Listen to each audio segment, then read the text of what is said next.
Y ya estamos de vuelta aquí en Yo Pregunto. Mi nombre es Cristian Ortiz y te recuerdo que nos puedes dejar tus dudas y comentarios al 410-2028. Y estamos hablando de un tema un poquito escabroso, muy habitual, ¿sí? Y en esta parte de la codependencia y la dependencia que podemos formar con nuestra pareja, tenemos que entender que esto pues no nos vino de la nada, todo viene desde algún lugar. Y esos lugares generalmente son nuestra historia de vida, nuestro sistema de crianza y con quién nos formamos. ¿Cómo nos enseñan nuestros padres, nuestra familia, la sociedad, la cultura toda a ser dependientes o codependientes? Y cómo nosotros como papás, mamás o creadores de otras personas podemos evitar caer en estos jueguitos de decir ciertos mensajes que empiezan a configurar inseguridad, un yo debilitado y por lo tanto esa idea falsa de que necesitamos necesariamente, no es algo opcional, ¿sí? Que el otro nos valide, ¿sí? Nos soporte y es algo muy triste, nos dé identidad, porque a partir del otro formamos identidad. Y esto empieza desde que somos pequeñitos. Por ejemplo, Ramón, con mamá y papá. ¿Qué pasó con una persona que ahorita manifiesta mucha celotipia, que es muy dependiente de su pareja? ¿Qué pudo haber pasado en su infancia? Definitivamente ahí lo que tenemos que observar es que desgraciadamente este tipo de comportamiento no viene únicamente desde el padre y la madre. Son situaciones esquemáticas que vienen desde los abuelos, los bisabuelos, los tatarabuelos. Son esquemas de vida que se entienden como plenamente normales. Entonces aquí lo que se tiene que hacer es hacer una desprogramación. Yo ya viví este tipo de situaciones, las viví en mi familia, las viví con mis abuelos. Entonces esos fueron dejando un estigma, me fueron marcando como ser humano y me hicieron entender que toda la situación era perfectamente normal. Y que lo que me transmitía esto pues era una situación totalmente de seguridad. ¿Por qué? Porque así he acostumbrado, así se movieron mis padres, mis abuelos.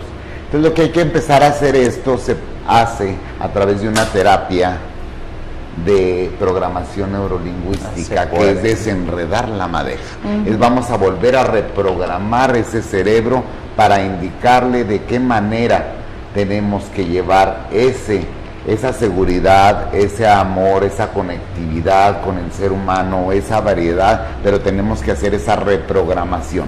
Y esa reprogramación, ¿cómo la vamos a hacer? La vamos a hacer a través de una terapia de programación neurolingüística. Vamos a desenredar esa madeja y vamos a formar ahora sí una madeja de estambre, pero bien armada. ¿Para qué? Para que podamos funcionar en el tiempo, en el espacio, en el momento y de una manera sana en todo tipo de relaciones. Porque desgraciadamente esto no se va únicamente a la pareja, se va a las amistades, se va hacia los hijos, se va hacia los padres, se va a la sociedad en general. Entonces, ¿de qué manera? Llega un momento en que ya no estoy viviendo mi vida, estoy viviendo la vida de los demás. Del otro. Y aquí lo más importante es algo, para terminar mi comentario, no existe ningún pasado. Nadie somos culpables absolutamente de nada. Si nosotros quitamos las culpas, quitamos y erradicamos de inmediatamente el miedo, el futuro no existe. Existe nada más este momento, hoy, este espacio. Y hay una situación que a mí me encanta decirla. No únicamente tenemos el derecho de ser felices, tenemos una obligación por el hecho de estar aquí y ahora. Entonces, a partir de este momento decido ser feliz, pero para eso se necesita una terapia de programación neurolingüística. Que es una de las tantas terapias que pueden ser utilizadas. La programación neurolingüística busca cambiar estos patrones asociativos entre la palabra, pensamiento, acciones y llevarlos hacia un lugar funcional. Sin embargo, a partir también de otras terapias se puede hacer una aproximación a la historia de vida y la infancia tal vez que me dejó mal instruido, ¿sí? Para vivir. Y puede ser desde el psicoanálisis, la psicoterapia gestalt, la psicoterapia clínica, la sistémica, hay un montón, las constelaciones familiares, hay muchas formas. Vero, me gustaría que nos hablaras de más o menos nosotros como papás o como mamás, cómo podemos a veces caer en errores obvio, porque no sabemos, si supiéramos no lo haríamos, ¿sí? En decir esos ciertos mensajitos que van configurando una personalidad dependiente en los niños. Sí, mira, tiene que ver con los hábitos de crianza, aparte de las creencias y los patrones que ya traemos, como dice Ramón, de nuestros antepasados, ¿verdad? Pero ya estando aquí con nuestros hijos, muchas veces tenemos mensajes incongruentes. ¿Por qué? Porque para dentro de la casa queremos niños obedientes, queremos que nos hagan caso a los papás siempre, que sigan las reglas, que no cuestionen solamente porque somos papá y mamá. Entonces, son adultos. Ya, o sea, no tienen que cuestionar lo que nosotros decimos. Pero sí les pedimos que fuera sean independientes, que no se dejen de los compañeritos, que tomen su lugar y se valoren en la sociedad. Entonces, pero no los estamos enseñando desde la casa, ¿sí? Nosotros, yo creo que tenemos que enseñar a nuestros hijos a validar su punto de vista, a validar su voz interior, a cuestionar las situaciones. Cuestionar no quiere decir que no te quieran hacer caso, que no vas a poner límites. La cuestión es, si él tiene dudas de por qué se toma tal o cual decisión, pues hay que explicarle por qué se están tomando determinados límites. Pero dejarlos de que ellos sepan que pueden hablar lo que ellos piensan, que tienen un valor su opinión, sí, que se les tome en cuenta, pero desde dentro de la casa y desde que son chiquitos. Así es. ¿Sí? Una dignificación. Una dignificación. Desde que son pequeños y no una minimización continua simplemente porque son pequeños. Esto es construir seres libres desde pequeñitos. ¿Sí? Y tener mucho cuidado, sobre todo el tipo de la manera en que se relacionan esa pareja delante de sus hijos. Claro.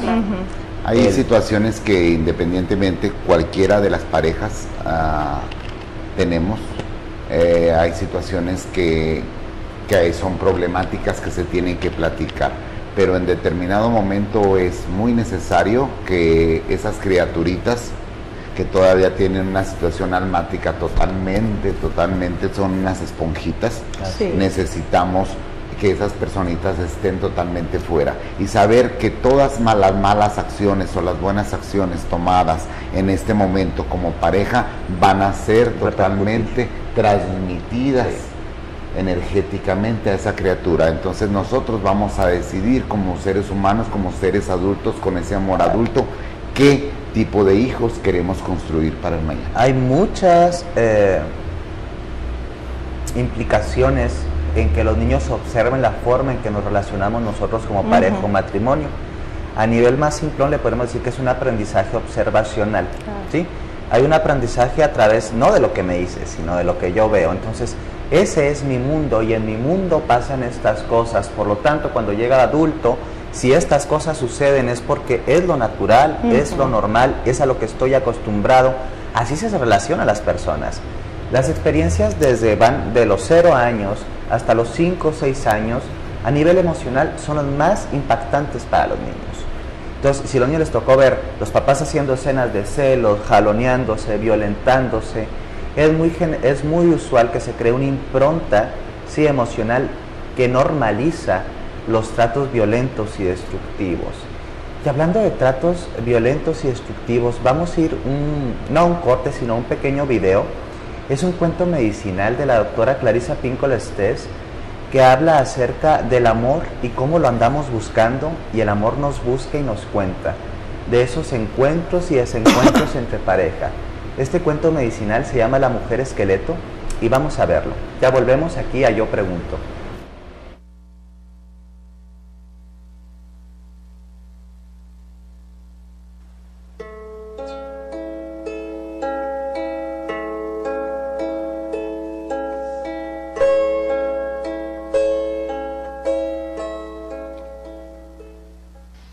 La mujer esqueleto había hecho algo que su padre no aprobaba, aunque ya nadie recuerda lo que era. Pero su padre la había arrastrado al acantilado y la había arrojado al mar. Ahí los peces se comieron su carne y le arrancaron los ojos. Mientras yacía bajo la superficie del mar, su esqueleto daba vueltas y vueltas en medio de las corrientes. Un día, vino un pescador a pescar. Bueno, en realidad antes había muchos pescadores en esa bahía, pero aquel pescador se había alejado mucho del lugar en donde vivía, y no sabía que los pescadores de esa zona ya no pescaban ahí, pues decían que ahí había fantasmas. El anzuelo del pescador se hundió en el agua y quedó prendido nada menos que a los huesos de la caja torácica de la mujer esqueleto. El pescador pensó: he pescado uno muy gordo, uno de los más gordos. Ya estaba calculando mentalmente cuántas personas podrían alimentarse con este pez tan grande, cuánto tiempo les duraría y cuánto tiempo él podría verse libre de esta ardua tarea de cazar y pescar. Mientras luchaba con el enorme peso que colgaba del anzuelo, el mar se convirtió en una agitada espuma que hacía balancear y estremecerse el kayak, pues la que se encontraba abajo estaba tratando de desengancharse, pero cuanto más se esforzaba, más se enredaba en el sedal. A pesar de su resistencia, fue inexorablemente arrastrada hacia arriba, revolcada por los huesos de sus propias costillas. El cazador, que se había vuelto de espaldas para recoger la red, no vio cómo su calva cabeza surgía de entre las olas. No vio las minúsculas criaturas de coral brillando en las órbitas de su cráneo, ni los crustáceos adheridos a los viejos dientes de marfil. Cuando el pescador se volvió de nuevo a la red, todo el cuerpo de la mujer había aflorado a la superficie, que había colgado del extremo del kayak, prendiendo por uno de los largos dientes frontales. ¡Ay!, gritó el hombre mientras el corazón se le caía hasta las rodillas. Sus ojos se hundían aterrorizados en la parte posterior de la cabeza, y las orejas se le encendían en un rojo muy vivo. ¡Ay!, volvía a gritar, golpeándola con el remo, para desengancharla de la proa y remando como un desesperado rumbo a la orilla. Como no se daba cuenta que la mujer estaba enredada en el sedal, se pegó un susto tremendo al verla de nuevo, pues parecía que ésta se había puesto de puntillas sobre el agua y lo estuviera persiguiendo. Por mucho que sisegueaba, por mucho que movía su kayak, ella no se apartaba de su espalda. Su aliento se propagaba sobre la superficie del agua en nubes de vapor, y sus brazos se agitaban como si quisieran agarrarlo y hundirlo en las profundidades. ¡Ay!, gritaba el hombre con voz quejumbrosa, mientras se acercaba a la orilla. Saltó de su kayak con la caña de pescar y echó a correr, pero el cadáver de la mujer esqueleto, tan blanco como el coral, lo siguió brincando en su espalda, todavía prendido con aquel sedal. El hombre corrió sobre las rocas y ella lo siguió. Corrió sobre la tundra helada y ella lo siguió. Corrió sobre la carne puesta a secar y la hizo pedazos con sus botas de piel de foca. La mujer lo seguía por todas partes e incluso había agarrado un poco de pescado helado mientras él la arrastraba atrás de sí. Y ahora estaba empezando a comérselo, pues llevaba muchísimo tiempo sin llevarse nada a la boca. Al final, el hombre llegó a su casa de hielo, se introdujo por el túnel y avanzó a gatas hasta el interior. Sollozando y jadeando permaneció tendido en la oscuridad mientras el corazón le latía en su pecho como si fuera un gigantesco tambor. Por fin estaba a salvo. Sí, a salvo, gracias a los dioses, gracias al cuervo, y sí, gracias a la misericordiosa Sedna, estaba a salvo por fin. Pero cuando encendió su lámpara de aceite de ballena, la vio ahí, acurrucada en un rincón, sobre el suelo de nieve en su casa, con un talón sobre el hombro, una rodilla en el interior de su caja torácica y un pie sobre el codo. Más tarde el hombre no pudo explicar lo que le ocurrió. Quizá la luz de la lámpara suavizó las facciones de la mujer, o a lo mejor fue porque él era un hombre muy solitario. El caso es que se sintió invadido de una cierta compasión y lentamente alargó sus mugrientas manos, y hablando con dulzura, como hubiera podido hablar una madre a su hijo, empezó a desengancharla, a desenredarla, a quitarle el sedal. Bueno, primero la desenredó los dedos de los pies y después de los tobillos. Siguió trabajando hasta la última entrada de la noche y hasta el final. Cubrió a la mujer esqueleto con unas pieles para que entrara en calor y le colocó los huesos en orden tal como hubiera tenido que estar los de cualquier ser humano. Buscó su pedernal en el dobladillo de sus pantalones de cuero y utilizó unos cuantos cabellos suyos para encender un poco más de fuego. De vez en cuando la miraba mientras untaba con aceite la valiosísima madera de caña de pescar y enrollaba su sedal en su tripa. Y ella, envuelta en las pieles, no se atrevía a decir ni una sola palabra, pues temía que aquel cazador la sacara de ahí, la arrojara a las rocas de abajo y le rompiera todos sus huesos a pedazos. El hombre sintió que le entraba bastante sueño, se deslizó bajo las pieles para dormir y enseguida empezó a soñar. A veces, cuando los seres humanos duermen, se les escapa una lagrimita de los ojos. No sabemos qué clase de sueño lo provoca, pero sabemos que tiene que ser un sueño triste o nostálgico. Y eso fue lo que le ocurrió a este hombre. La mujer esqueleto vio el brillo de la lágrima bajo el resplandor del fuego, y de repente le entró mucha sed. Se acercó a rastras al hombre dormido, y en el crujir de sus huesos acercó su boca a la lágrima. La solitaria lágrima fue como un río y que ella bebió y bebió y bebió hasta conseguir saciar todos los años de su sed. Después, mientras permanecía tendida al lado de ese hombre, introdujo la mano en el interior del hombre dormido y le sacó el corazón, el que palpitaba tan fuerte como un tambor. Se incorporó y empezó a golpear pom, pom, pom. Mientras lo golpeaba se puso a cantar carne, carne, carne, carne, carne, carne. Y cuando más cantaba, tanto más se le llenaba el cuerpo de carne. Pidió cantando que le saliera el cabello y unos buenos ojos y unas rollizas manos. Pidió cantando la hendidura de la entrepierna y unos pechos lo bastante largos como para poder envolver y dar calor, todas esas cosas que las mujeres necesitan. Pidió cantando que desapareciera la ropa del hombre dormido y se deslizó al lado de su cama, piel contra piel. Devolvió el gran tambor, el corazón a su cuerpo, y así fue como ambos se despertaron, abrazados el uno del otro, enredados el uno en el otro, después de pasar la noche juntos, como ahora, de otra manera, de una manera buena y perdurable. La gente no recuerda la razón de su mala suerte, dice que la mujer y el pescador se fueron. A partir de entonces, las criaturas que ella había conocido durante toda su vida bajo el agua, se encargaron de proporcionarle siempre alimento. La gente dice que es verdad, y que eso es todo lo que se sabe. La mujer esqueleto, de Clarissa Pinkola Estés.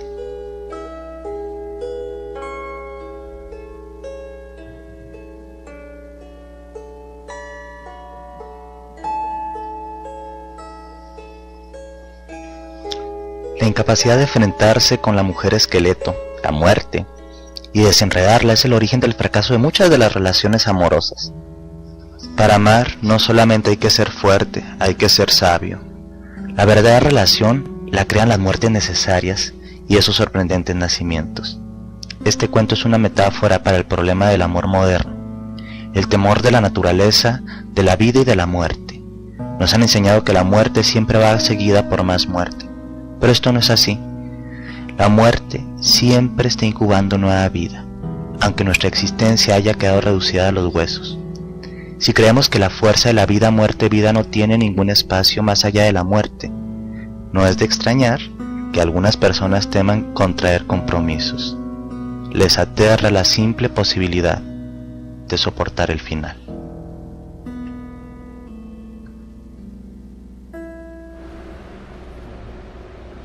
¿Sí? Ya estamos de vuelta y se me cayó el chícharo. Aquí estamos en Yo Pregunto. Pueden hablarnos al 410-2028 y me gustaría que cerráramos, ¿sí? Tratando de dar unos consejos que nos empoderen como seres humanos. Si ya estamos dentro de la relación de codependencia o dependencia, ¿qué podemos hacer nosotros para empezar a autoayudarnos? Porque claro está, reitero, cuando tú te estás en una situación de codependencia, dependencia o violencia dentro de la pareja, es importante que te asesores tanto jurídica como psicológicamente, ¿sí? Para eso puedes acercarte a las instancias que se especializan en esto. Sin embargo, mientras podemos trabajarnos a nosotros mismos, hacer algún ejercicio de reflexión personal, decretos, cambios de formas de pensar, que nos puede empezar a empoderar para disponernos a ya no basar nuestra vida tanto en los otros, en la otra. Sí, hay que conocernos, hay que analizarnos. Sí, básico. Eso es básico, porque si nuestra autoestima no está bien formada, no vamos a poder hallar una buena relación estable ni duradera, jamás. Okay. O sea, tenemos que nosotros saber, es un dicho que yo siempre comento, que nadie puede dar lo que no tiene. Si yo no me fortalezco, no voy a poder tener una buena relación. Ni lo puedes recibir, ¿eh? No, ni lo puedes, si exactamente. Si tú no tienes, por ejemplo, amor propio, por más Tampoco, que te traten de dar amor, no lo puedes recibir. Porque hay una barrera, hay barreras, hay negatividad y todo lo vamos a ver completamente mal. Pero por eso es bien importante conocernos principalmente a nosotros mismos para saber qué es lo que quiero, qué es lo que busco, qué es lo que necesito. Como vimos en el video, es bien importante esa metáfora, saber de que nosotros siempre tenemos que, cuando me acerco a una pareja, tiene que haber un interés puro, natural, sincero. Es esencial. Si de la otra persona no hay un interés, no le agrado o nada más estoy ahí por apariencias, etcétera, no va a funcionar esa relación. No tiene ningún caso. No hay ningún, sería perder el tiempo y gastarse emocionalmente, físicamente, en todas las cuestiones. También hay que abrirnos a esa relación y podernos acercarnos a esa pareja para ver cuál es su interés y conocerlo realmente, como se veía en la metáfora. Darle su corazón, conocerlo, indagar para realmente tener y establecer una buena relación de pareja. Cuando carecemos de esto, vamos a estar siempre anclándonos a relaciones conflictivas, dependientes, o sea, por eso es bien importante conocernos. Deja de buscar quien te ame y empieza a amarte, porque no vas a estar satisfecho o satisfecha jamás. Exacto. Eso es algo bien importante, lo que estás diciendo. No podemos llegar a la consecución de una relación amorosa plena si no tenemos la capacidad de amarnos. ¿Cómo la ves, Ron? Nomás tantito, diríamos. Bueno, yo considero que en la situación de las relaciones de codependencia, yo soy un poquito más abrupto en esto. Es una relación de codependencia. Todo eres bien abrupto. Gracias. Es una relación de codependencia. Esa relación de codependencia se debe interrumpir inmediatamente. Yo no considero que una situación que comenzó en un disque amor, ¿verdad? Porque así le llamamos inicialmente, y a los 2-3 meses ya el viejo está sobre los golpes, sobre la actitud de agresión verbal, sobre se le acabaron los detalles, sobre ya te está poniendo el cuerno, pues definitivamente ahí ya no está mal él, ya están mal los dos, ya están mal tú también por aceptarlo, ¿no? Entonces lo que a mi gusto y a mi punto de vista es simplemente tomar la decisión de tu vida de decir, ¿sabes qué? Se acabó. Se acabó, ¿por qué? Porque tengo el derecho de renacer, tengo el derecho de recomenzar, y no va a ser contigo, va a ser con otra persona. Y tener mucho cuidado qué tipo de situaciones fueron las que te fijaste, qué características físicas, emocionales te fijaste en la anterior pareja para no caer en ese mismo tipo de patrones. Y acuérdate que lo más importante en este mundo es primeramente amarte a ti, después a ti y luego a ti. Esta situación se trata de ser egoísta. Cuando tú aprendes a ser egoísta es cuando en realidad puedes empezar a aprender a amar y a tolerar a los demás. Exactamente. ¿Cómo la ves, Vero? Qué barbaridad. Sí, bueno, me encantó cómo cerró Ramón. Para recomenzar, a mí me gustaría hablar de una técnica muy sencilla, pero a mí se me hace muy básica, que es la de afirmaciones positivas, ¿sí? O sea, conseguir afirmaciones positivas, escribirlas, de que yo valgo mucho, yo soy lo mejor de mi vida, yo puedo lograr lo que me proponga, todo ese tipo de cosas, y hacerlo de manera, al principio, mecánica, ¿sí? Porque no sientes que es hasta falso, te sientes hipócrita contigo mismo. O sea, yo a mis usuarios les digo, vamos a jugar a que las decimos como si lo sintiéramos, ¿sí? Decretando, ¿sí? Y como si estuviéramos actuando al principio, porque hay veces que hasta nos hace cosquillas y no lo podemos hablar, ¿sí? Yo me merezco lo mejor de la vida. y se nos revuelve el estómago. Y luego dices, ay sí. Exactamente. Sí, como que te lo han dicho durante tanto tiempo que realmente te tratas de decir algo bonito, te han dicho cosas no bonitas durante tanto tiempo, o tú crees no merecerlas, que lo sientes como una falacia, una hipocresía. Sí. Y aguas aquí, a usted que le valga, usted hágalo, porque finalmente así se empieza a hacer una reprogramación, ¿sí? Nosotros a través de la repetición podemos modificar, ¿sí?, los patrones de pensamiento. Y si esta repetición va acompañada con la escritura, ¿sí? Y con el habla, con la voz, el habla es muy importante. Es muy importante porque la voz es una... escuches. Exacto, te autoescuchas y tu voz te da identidad. Hay una situación cuando es como la lectura. La lectura en sí es palabra muerta. Cuando tú ejecutas a través de tus garganta y tus cuerdas vocales, haces ese decreto, la palabra se vuelve viva. Yo te recomiendo hacer mucho este ejercicio frente a un espejo, decirte qué tanto me amo, qué tanto me quiero, qué tanto quiero ser valioso, qué tanto quiero ser apoderado en esta vida o apoderada, qué tanto quiero ser feliz, y si quiero ser feliz, qué tipo de relaciones o con qué tipo de personas me quiero empezar a relacionar a partir de este tiempo y espacio. Y algo muy importante es hacerlo en presente, no en futuro. O sea, quiero llegar a ser feliz, soy feliz, estoy completa, aunque te esté cargando, estoy vida, o sea, aunque estemos pasando por situaciones bien difíciles. Pero va a llegar un momento que no lo vamos a creer. Es como le sonría, aunque estés fingiendo, va a llegar un momento en que vamos a ser felices. Nada más que para decir soy, tengo que abandonar. Y soy feliz, soy apoderado, soy fiel, soy esto, sí, pero tengo que dejar cierto tipo de esquemas que estoy viviendo, tengo que abandonarlos, echarlos a la basura y volver a comenzar. Dejo esa basura por un lado y otra vez vuelvo a barrer otra calle, pero no va a ser diferente. Eso va acompañado con la terapia, eso es un proceso, ¿verdad? Eso no va a ser algo de la noche a la mañana, me va a cambiar mi vida, ¿no? O sea, todo va a pero los decretos tienen que hacerse abandonando cierto tipo de actitudes. Sí, pues también hay que hacer... En primer lugar, la negatividad. Esforzarse. Así es. Exacto. Vero, para las personas que estén transitando estas experiencias cotidianamente con una pareja, que aparte yo ya me doy cuenta que soy dependiente de mi pareja y la pareja me invalida continuamente, ¿sí? Porque generalmente una persona dependiente tiene un perfil muy similar al de una víctima, ¿sí? Entonces tenemos que entender que las personas dependientes generalmente se consiguen a una persona que les mengua cada vez más autoestima, un agresor o una agresora. ¿Qué podemos empezar, ¿sí?, a decirnos, a trabajarnos, aparte de estos decretos? Por ejemplo, ponnos ejemplos que podemos hacer, como dice Ramón en el ejemplo, porque a veces, te lo juro, estamos tan metidos en la problemática que ya no sabemos ni qué decir. ¿Qué podríamos decir? Podemos empezar, por ejemplo, se me ocurre, yo trabajo más con mujeres en situación de violencia. Y yo lo que les digo es que tenemos que empezar con cosas pequeñas, no tenemos que empezar a dejar el marido de un día para otro. Ideal sería que pudiéramos hacerlo, claro, pero muchas veces tenemos que empezar a tomar decisiones, ¿sí?